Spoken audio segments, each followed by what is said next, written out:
Fiji is burning. Fiji has recorded more than 1,000 cases of COVID-19 over a 24-hour period. That's 1,220 COVID cases to be exact. The country has been battling an outbreak of the Delta variant since April. However, the situation has become increasingly devastating over the past 7 days. Joining us now is Fiji correspondent Lice Movono. Lice, good morning to you. Appreciate your time. How's Fiji coping? How are the hospitals and the medical supplies, how are they coping?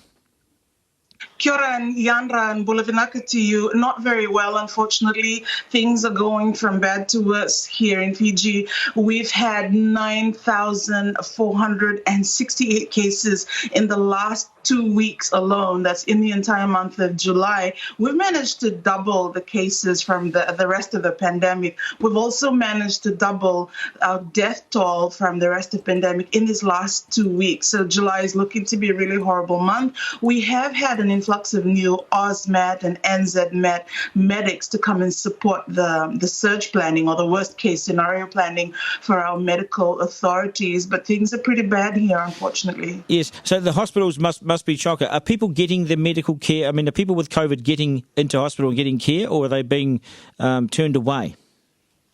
Unfortunately, we now have about 3,000 people who are isolating in their own homes. The government is no longer able to quarantine all positive cases, so they can now only look after those who are severe and heading into critical. And so that means that our Colonial War Memorial Hospital, the main flagship of our public health structure, is completely COVID care facility only and inundated.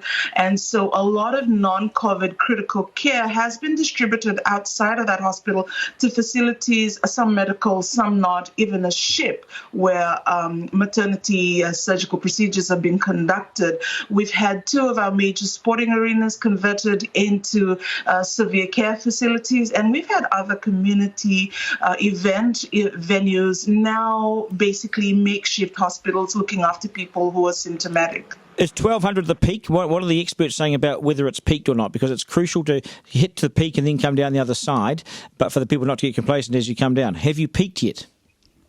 Unfortunately, the indications are that we haven't yet. We are heading there. We are now completely inundated, and we're out of control in terms of our ability to look after patients. Tests are coming back about a week, some more, even the ones that are positive. The government is struggling to monitor people who have been directed to stay home and isolate because they're positive, but they're no longer able to take care of that monitoring situation as well. So no, we haven't peaked yet, unfortunately.